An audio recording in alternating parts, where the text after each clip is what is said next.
Greetings and welcome to this edition of Positronic. I'm Barry P. Cook. I'm here to do a review of the series premiere of Sarah Michelle Gellar's new show on Paramount Plus called Wolfpack. Sarah Michelle Gellar, of course, most famous for having played the titular character on Buffy the Vampire Slayer. Before I get into that, I do want to say that it would really help me out if you guys would give the video a like and share the video and subscribe to the channel and make a comment. And when you make a comment, it's an added bonus for me because I like engaging with the folks who watch the videos, and it's just a fun thing. So do all those things if you would. I'd much appreciate it. Now, I want to preface this breakdown and review by saying that there are no bigger fans of Buffy the Vampire Slayer, the series, than myself and my wife. We loved that show. It is dear to us. It holds a place in our hearts that is not small, and it just always will. And so we're also fans of Sarah Michelle Gellar. So I was really looking forward to this show. Sarah Michelle Gellar hasn't done a lot since Buffy. She's done a few things, but she's not someone that's a very prolific actor up to now after Buffy ended. And I was excited to see her back. You know, it's a genre show. So I was, really looking forward to it. And I've just seen the premiere, which debuted about 2 hours ago, and it wasn't good. It wasn't good. Let me get to the breakdown, which will help explain some of it. The episode was called From a Spark to a Flame, and it starts, on the occasion of a massive wildfire in the woods of LA, I guess, or somewhere in California. A student named Everett on a bus stuck in traffic in the area is undergoing a telephone therapy session when he realizes that his bus is very close to where the fire is. The other kids on the bus all start to get text messages saying that various areas are being evacuated, and they start to worry about their families, and they also get restless being stuck in traffic on the bus near the fire. And one of the students gets off the bus, and then packs of animals start stampeding out of the nearby woods, horses, deer, etc. And then a bunch of folks stuck in their vehicles in traffic along with the bus start to flee. And the student who was having the therapy session, whose name is Everett, notices a ram that seems to have some slash marks on its torso. He then witnesses the kid who first got off the bus being pulled into the woods by an unseen force or entity, just after that same kid warns him that there's something in the woods. Then he hears a loud growl and sees the shadow of a giant wolf-shaped creature. He then has to push one of his classmates named Blake out of the way before she gets hit by an out-of-control burning car. And somewhere in there, he and she both get injured, but they don't get hit by the car. We then see Blake return home to her dad and her apparently autistic brother. At the same time, Everett goes to the ER for his wound, and while he's there, he sees the kid that got pulled into the woods. And he tells the nurse that his injury is a wolf bite before he's assigned to a bed, and then seems to have a dream in which he sees the ram from earlier in the next bed, just as something tears through it from the inside. He then gets a mysterious phone call from someone telling him to get out of the hospital because it's going to find him, because it has to find and kill him before the next full moon. Just before he seems to have a kind of episode where the veins in his arm flare up and he experiences some pain.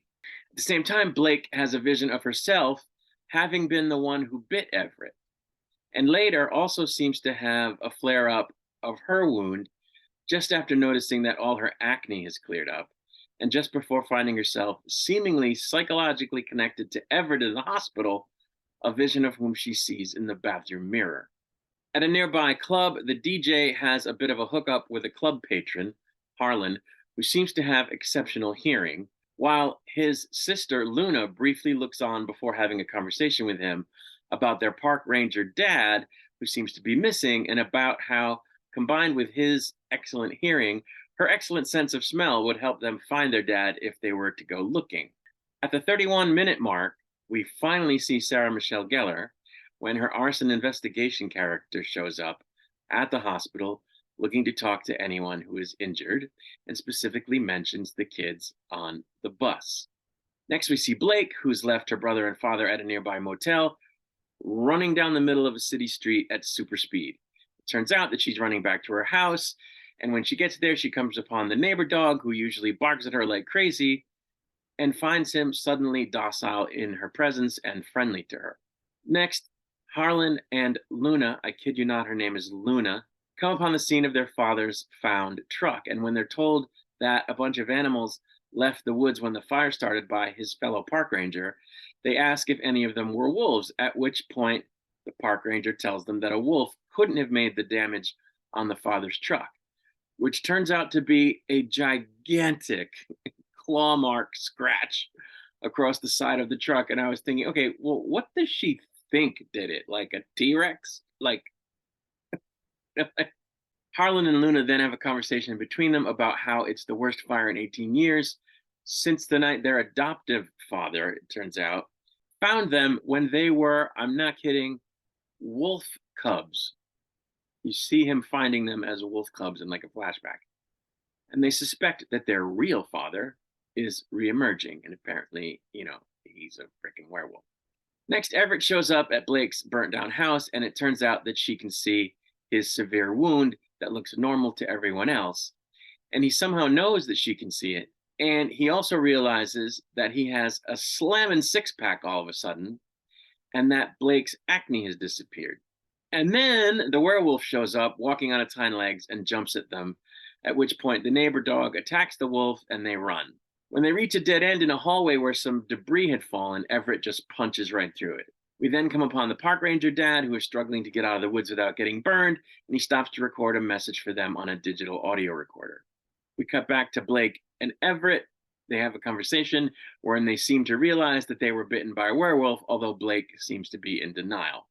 Everett then gets a call from Sarah Michelle Gellar's character, wherein she tells him that she needs his help to figure out who killed people at the fire.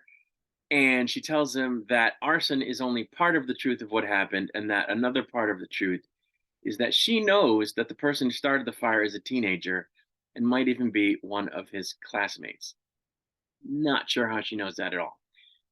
Blake and Everett, now both in different places after Blake ran off, and Luna and Harlan all suddenly hear a wolf call. And after their eyes go all white and they seem to be entrenched for a second, they run to the same location. And when all four of them meet up, we see that their eyes are all orangey glowy, which is apparently happening because they're all in the same place under the moon, at which point Luna realizes Everett and Blake were bitten, and Everett realizes that the four of them are werewolves. And that's where the episode ended. So I don't like it when people trash the crap out of a show either before it airs or right after the premiere episode, and they call it garbage and write it off and say it's horrible and awful. I'm not a fan of people who do that. And I'm not going to write off this show. I'm going to keep watching it because I like to give things a chance and because I'm a huge Sarah Michelle Gellar fan, as I said. I'm not going to call it garbage because I don't do that. But it's bad. It's bad, you guys. It's bad. The CGI is terrible. I mean, terrible. From the same network that does Star Trek, which has great special effects. Every bad thing you could say about Discovery is one thing, but the special effects are amazing. It's a gorgeous show, right? Strange New Worlds is gorgeous. The CGI on the show is horrible. Horrible. And that's a technical thing, but the story is so bad, you guys. It's so bad. I mean, it's just bad. I don't know what else to say. The characters are very, I want to say cookie cutter, but that's not the right word. They're very, I guess I want to say derivative. Like, I don't know if that's even the right word. It just, first of all, they're all gorgeous, right? It's a gorgeous teenage show, which I didn't know going in. And I'm not opposed to gorgeous teenager shows, but it's like, really? And one of them's named Luna, like, which means moon. It's just cheesy. It's cheesy is what it is in terms of the characters and the things they say and the way the writers worked in like exposition, not so much in terms of things that happened, although they did that, but in terms of things about the characters in the clunkiest way possible in terms of how they're cluing you into what's happening, and who these characters are. It's just so clunky and overt. And in other words, they stopped just short of saying, "Hey, you know how we're werewolves?" Harlan and Luna, that is, when they're talking in the middle of the episode, they stop just short of saying, "Hey, you know how we do that thing where we're werewolves?" But they say every other thing that just directly points to it. And it's just there's no mystery. There's no mystery. In a show like this, what you want is for there to be mystery. You want the characters to know things that the audience doesn't. And you want the characters who don't know the things that those characters know to discover those things over time. You don't want it to all start out and just, okay, well, we all know what's going on now, and let's deal with it. So I thought it was needlessly super rushed. Like, let it unfold. Don't start it off where we all know that everybody's a werewolf, and well, that two of them are werewolves, and where the other two become werewolves right at the beginning, and like know what's happening to them by the end of the first hour. Like, that's just no fun. There's no tension there. There's no excitement there. It's all out in the open. It's early. And I mean, I guess if the show you want to have is a show where everybody starts with knowledge of what's going on, you can have that show, but I don't prefer that. I don't think that's good. I think it would have been much better if they got bit and they slowly, over a few episodes, come to figure out what's happening to them and that they're werewolves.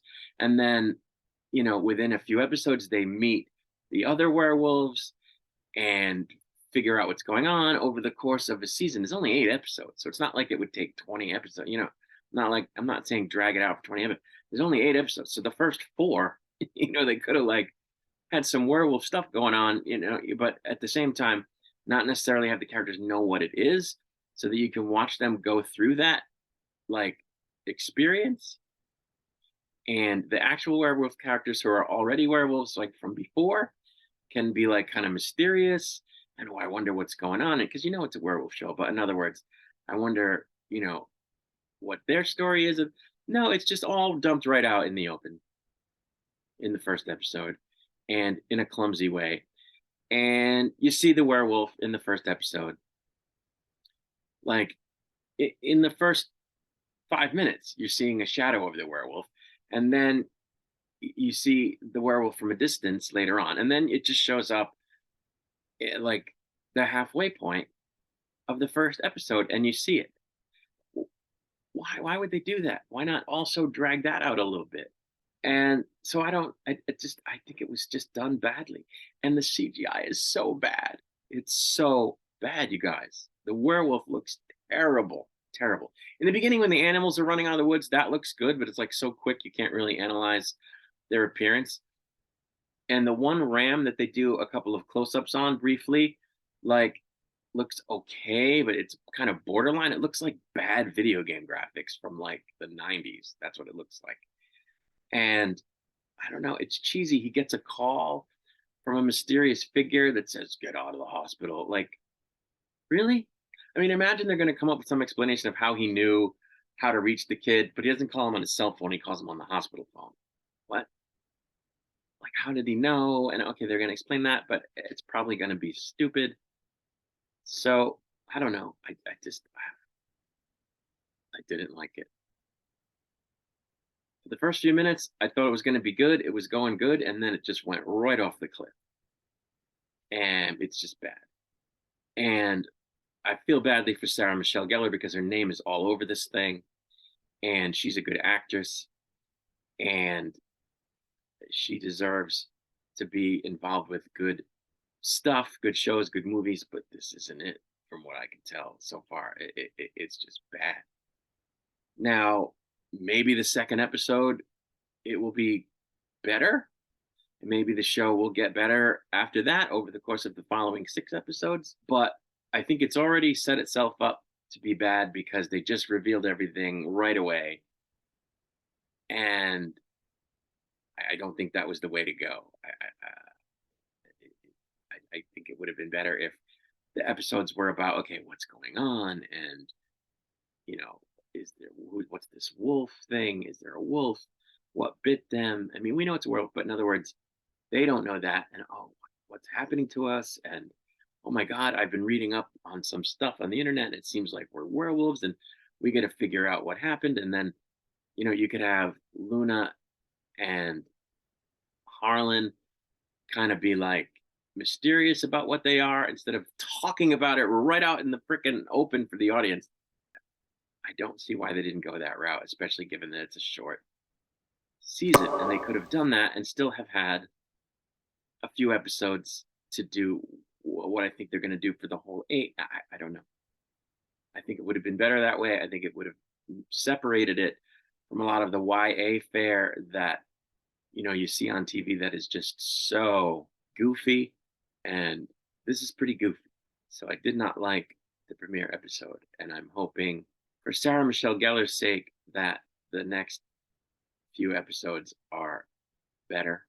And I'm not going to say it's garbage based on the first episode, but it's got a lot of issues and it's not good. The good news is there doesn't seem to be any woke stuff in it. So we won't be hearing from the anti-woke crowd that it's woke garbage, at least. Unless, of course, I'm missing the woke stuff, which is certainly possible because I tend not to see woke where these people see woke, which is everywhere. But from what I can tell, there didn't seem to be any woke, so at least we won't have to hear that ridiculousness from the anti-woke crowd. But yeah, and I feel bad about it because I wanted it to be a good show, and it looked like it was going to be a good show from the trailer. And I love Sarah Michelle Gellar, but it's not good. It's not good, but don't take my word for it. Check it out. It's on Paramount Plus. Let me know what you thought of it. You can, leave a comment. I'm on the Twitter. I have an email address, and we can talk about it. And I will be back to review the second episode once it's released. I'm going to get out of here for now. Until I return, I wish you peace and long life.